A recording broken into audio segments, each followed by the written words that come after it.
Hello friends, welcome to educational platform by Anoop Shrivastava. Friends, आज की इस वीडियो में पर्यावरण अध्ययन एवं शिक्षा शास्त्र के 10 अति महत्वपूर्ण प्रश्न लेके आया हूं। फ्रेंड्स, तो शुरू करते हैं पर्यावरण अध्ययन मॉक टेस्ट 2। फ्रेंड्स, इससे पहले भी मैं पर्यावरण अध्ययन मॉक टेस्ट 1 डाला हूं। आप मेरे चैनल पर जाके उस वीडियो को भी देख सकते हैं। जो फ्रेंड्स चैनल पर नए हैं, चैनल को सब्सक्राइब करें, वीडियो को लाइक करें। फ्रेंड्स, आपके 10 में से कितने नंबर आए हैं कमेंट बॉक्स में जरूर बताएं। दोस्तों, यदि वीडियो आपको अच्छा लगे तो चैनल को सब्सक्राइब करें, वीडियो को लाइक करें और शेयर करें। तो दोस्तों, पहला क्वेश्चन आपकी स्क्रीन पर है। पहला प्रश्न है दोस्तों, कुछ पौधे ऐसे भी होते हैं जो चूहों, मेंढकों, कीड़े मकोड़ों और छोटे जीवों को खाकर अपना भोजन बनाते हैं। इनमें से नेपेंथिस सबसे मशहूर पौधा है जो भारत के राज्य में पाया जाता है। तो दोस्तों, निपेंथिस जो पौधा है वो किन्हें खाता है? चूहों, मेंढकों, कीड़े मकोड़ों को, छोटे जीवों को खाता है। क्या कहते हैं इस पौधे को? निपेंथिस कहते हैं। दोस्तों, ये मशहूर पौधा भारत के किस राज्य में पाया जाता है? दोस्तों, पहला ऑप्शन है राजस्थान, दूसरा है जम्मू एवं कश्मीर, तीसरा है मेघालय और चौथा है केरल। तो दोस्तों, आपने अपना आंसर चूज कर लिया होगा। पहला राजस्थान, दूसरा जम्मू एवं कश्मीर, तीसरा मेघालय, चौथा है केरल। तो दोस्तों, आपने अपना आंसर चूज कर लिया होगा। पहले की बात करें, राजस्थान, पहला ऑप्शन दोस्तों आपका रंग हो जाएगा। दूसरा है जम्मू एवं कश्मीर, दोस्तों इसका दूसरा ऑप्शन भी रंग हो जाएगा। तीसरा है मेघालय। हाँ दोस्तों, निपेंथिस जो सबसे मशहूर पौधा है जो कीड़े मकोड़ों, मेंढकों, चूहों जैसे को खाता है, तो कहां पे पाया जाता है ये मशहूर पौधा? दोस्तों, ये मशहूर पौधा मेघालय राज्य में पाया जाता है। चौथा है केरल। दोस्तों, ये रॉन्ग आंसर है। तो पहले का जो है तीसरा ऑप्शन सही हो जाएगा दोस्तों, तीसरा विकल्प सही हो जाएगा, मेघालय। बढ़ते हैं दोस्तों अगले प्रश्न की तरफ। अगला प्रश्न दोस्तों आपकी स्क्रीन पर है, पर्यावरण शिक्षा की आवश्यकता है। पर्यावरण शिक्षा की आवश्यकता है। ऑप्शन है पर्यावरण प्रदूषण रोकने के लिए, पर्यावरण की रक्षा करने के लिए, पर्यावरण को समझने के लिए, पर्यावरण संरक्षण के लिए। तो दोस्तों, आपने अपना आंसर चूज कर लिया होगा। तो दोस्तों, पहला है पर्यावरण प्रदूषण रोकने के लिए। दोस्तों, इसका जो है पहला ऑप्शन रॉन्ग हो जाएगा। पर्यावरण की रक्षा के लिए, दोस्तों ये भी रॉन्ग है। तीसरा है पर्यावरण को समझने के लिए, दोस्तों ये भी रॉन्ग है। तो दोस्तों, पर्यावरण संरक्षण के लिए चौथा विकल्प दोस्तों इसका राइट आंसर है। पर्यावरण संरक्षण के लिए पर्यावरण शिक्षा की आवश्यकता है। तो पर्यावरण शिक्षा की आवश्यकता है पर्यावरण संरक्षण के लिए। तो दोस्तों, दूसरे का चौथा विकल्प सही हो जाएगा। बढ़ते हैं दोस्तों नेक्स्ट क्वेश्चन की तरफ। दोस्तों, नेक्स्ट क्वेश्चन आपकी स्क्रीन पर है, निम्नलिखित में कौन सा केरल की पहचान है? निम्नलिखित में से कौन सा केरल की पहचान है? पहला है शिकारा, दूसरा है फेरी, तीसरा है अपुतियक, चौथा है कारवां। तो दोस्तों, आपने अपना आंसर चूज कर लिया होगा। निम्नलिखित में कौन सा केरल की पहचान है?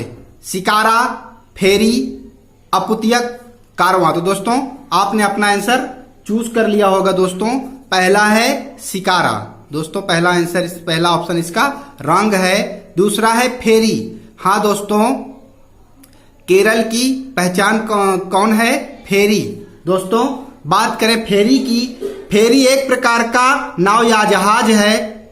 फेरी जो है एक प्रकार का नाव या जहाज होता है जिसका प्रयोग यात्रियों को एक स्थान से दूसरे स्थान तक ले जाने के लिए किया जाता है। तो एक प्रकार का जहाज या नाव कह लीजिए फेरी को, जो केरल राज्य की पहचान है। तो दोस्तों, तीसरे का दूसरा ऑप्शन सही हो जाएगा। अपुतियक दोस्तों ये रॉन्ग है और कारवां ये भी रॉन्ग है।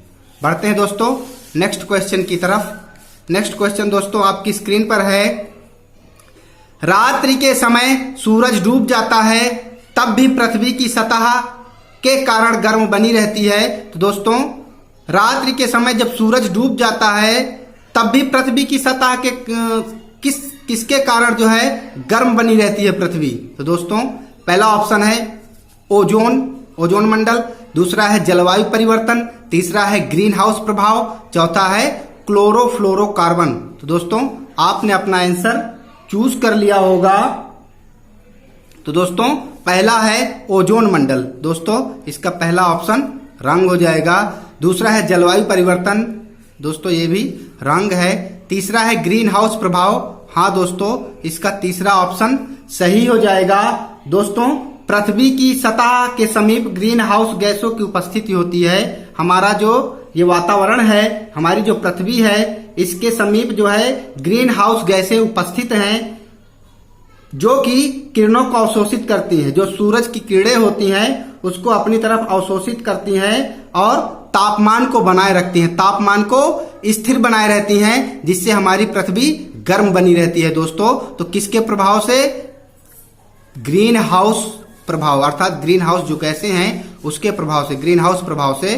तो चौथे का तीसरा ऑप्शन सही हो जाएगा दोस्तों। चौथा है क्लोरोफ्लोरोकार्बन, दोस्तों ये रंग है। चौथे का जो है तीसरा ऑप्शन जो है राइट हो जाएगा। बढ़ते हैं दोस्तों नेक्स्ट क्वेश्चन की तरफ। पांचवा क्वेश्चन दोस्तों आपकी स्क्रीन पर है। पांचवा प्रश्न है, कक्षा कक्ष में वन्य जीवन प्रकरण को पढ़ाते समय शिक्षक के लिए सबसे उपयुक्त शिक्षण सहायक सामग्री है? तो दोस्तों इसमें से कौन सी सामग्री है जो वन्य जीवन प्रकरण पढ़ाते समय शिक्षक के लिए सबसे उपयुक्त है? तो दोस्तों पहला ऑप्शन है स्लाइड, दूसरा है चित्र, तीसरा है फिल्म, चौथा है मॉडल। तो दोस्तों आपने अपना आंसर चूज कर लिया होगा। पहला है स्लाइड, दोस्तों ये रंग हो जाएगा। दूसरा है चित्र, हाँ दोस्तों इसका ऑप्शन नंबर 2 चित्र सही हो जाएगा। कक्षा कक्ष में वन्य जीवन प्रकरण को पढ़ाते समय शिक्षक के लिए चित्र सबसे उपयुक्त शिक्षण सहायक सामग्री है। वन्य जीवन प्रकरण पढ़ाते समय चित्रों के माध्यम से यदि अध्यापक पढ़ाएगा, चित्रों को दिखा कर पढ़ाएगा तो बच्चे बहुत जल्दी समझ जाएंगे। तो इसका पांचवे का दूसरा ऑप्शन सही हो जाएगा। तीसरा है फिल्म, दोस्तों ये भी रंग है। चौथा मॉडल, ये भी इसका रंग है। तो पांचवे का दूसरा ऑप्शन राइट हो जाएगा दोस्तों। बढ़ते हैं नेक्स्ट क्वेश्चन की तरफ। पांचवा क्वेश्चन दोस्तों आपकी स्क्रीन पर है, निम्नलिखित में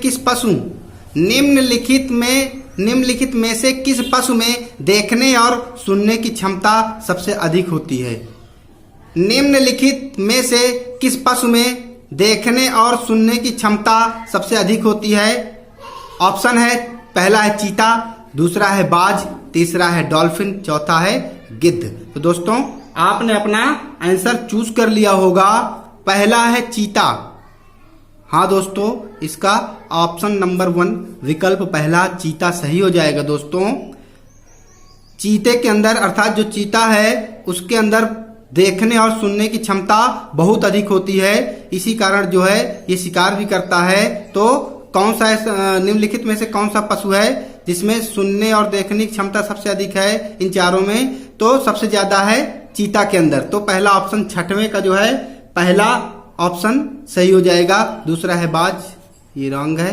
तीसरा है डॉल्फिन, ये भी रंग है। चौथा गिद्ध भी रंग हो जाएगा। तो छठवें का पहला ऑप्शन राइट हो जाएगा दोस्तों। बढ़ते हैं नेक्स्ट क्वेश्चन की तरफ। दोस्तों सातवां प्रश्न आपकी स्क्रीन पर है, निम्नलिखित में से कौन सा वृक्ष पारिस्थितिकी आतंकवादी के रूप में जाना जाता है? निम्नलिखित में से कौन सा वृक्ष पारिस्थितिकी आतंकवादी के रूप में जाना जाता है? पहला है यूकेलिप्टस, दूसरा है बबूल, तीसरा है अमलतास, चौथा है झटरोपा। तो दोस्तों आपने अपना आंसर चूज कर लिया होगा। तो दोस्तों बात करें, पहला है यूकेलिप्टस, हाँ दोस्तों सातवें का पहला ऑप्शन राइट हो जाएगा दोस्तों। बात करें यूकेलिप्टस की तो यह पौधा जो होता है यह जल बहुत अवशोषित करता है, अपने आप की वनस्पतियों को सुखा देता है। यूकेलिप्टस जो है बहुत पानी इसको चाहिए, बहुत पानी सोखता है जमीन से, तो इसके कारण दूसरे जो पौधे इसके आसपास होते हैं वो सूख जाते हैं। तो इसको पारिस्थितिकी आतंकवादी के रूप में कहा जाता है या जाना जाता है? दूसरा है बबूल, दोस्तों ये रंग है। तीसरा अमलतास, ये भी रंग। और चौथा झटरोपा, ये भी रंग है। दोस्तों बढ़ते हैं नेक्स्ट क्वेश्चन की तरफ। दोस्तों नेक्स्ट क्वेश्चन है, विद्यालयी शिक्षा में पर्यावरण शिक्षा को किस वर्ष अपनाया गया? दोस्तों विद्यालयी शिक्षा में पर्यावरण शिक्षा को किस वर्ष अपनाया गया? पहला ऑप्शन है 1986, दूसरा है 1992, तीसरा है 2000, चौथा है 1972। तो दोस्तों आपने अपना आंसर चूज कर लिया होगा। दोस्तों 1986 ये रंग है दोस्तों। दूसरा है 1992, ये भी रंग है। तीसरा है 2000। हाँ दोस्तों, इसका तीसरा ऑप्शन राइट हो जाएगा। चौथा है 1972, ये भी रंग है। तो दोस्तों बात करें 1986 की, पर्यावरण शिक्षा उत्पत्ति वर्ष। पर्यावरण शिक्षा उत्पत्ति वर्ष 1986 को ही माना जाता है। राष्ट्रीय शिक्षा नीति कब अपनाई गई? राष्ट्रीय शिक्षा नीति कब अपनाई गई? 1986 में अपनाई गई दोस्तों। राष्ट्रीय शिक्षा नीति कब अपनाई गई? 1986 में। लेकिन राष्ट्रीय पाठ्यचर्या की रूपरेखा एनसीएफ 2000 में पर्यावरण अध्ययन को एक विषय के रूप में शामिल किया गया।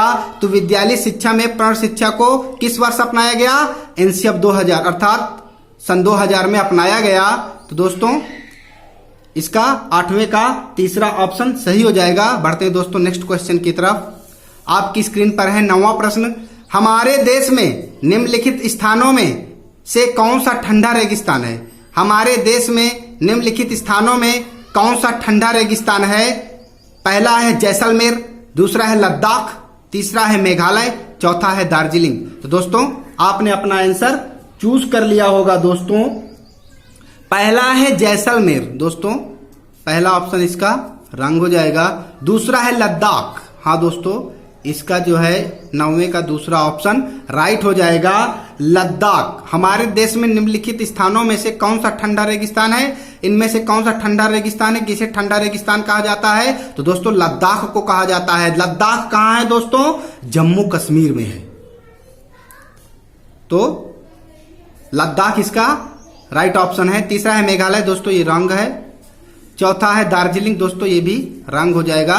बढ़ते हैं नेक्स्ट क्वेश्चन की तरफ। दोस्तों लास्ट प्रश्न आपकी स्क्रीन पर है। दोस्तों निम्नलिखित में से आसुचित्र उपकरण है।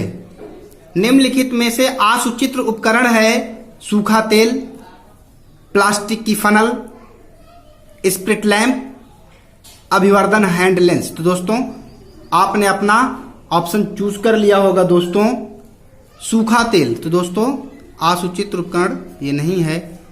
दूसरा है प्लास्टिक की फनल, ये भी रंग है। तीसरा है स्प्रिट लैंप, हाँ दोस्तों स्प्रिट लैंप। आसुचित्र उपकरण कौन सा है? Spirit lamp. चौथा है अभिवर्धन हैंड लेंस, ये भी रंग है। तो 10वें का स्प्रिट लैंप तीसरा ऑप्शन जो है राइट हो जाएगा। दोस्तों बात करें स्प्रिट लैंप की, दोस्तों spirit lamp alcohol burner. Spirit lamp को क्या कहा जाता है? एल्कोहल बर्नर भी कहा जाता है इसको।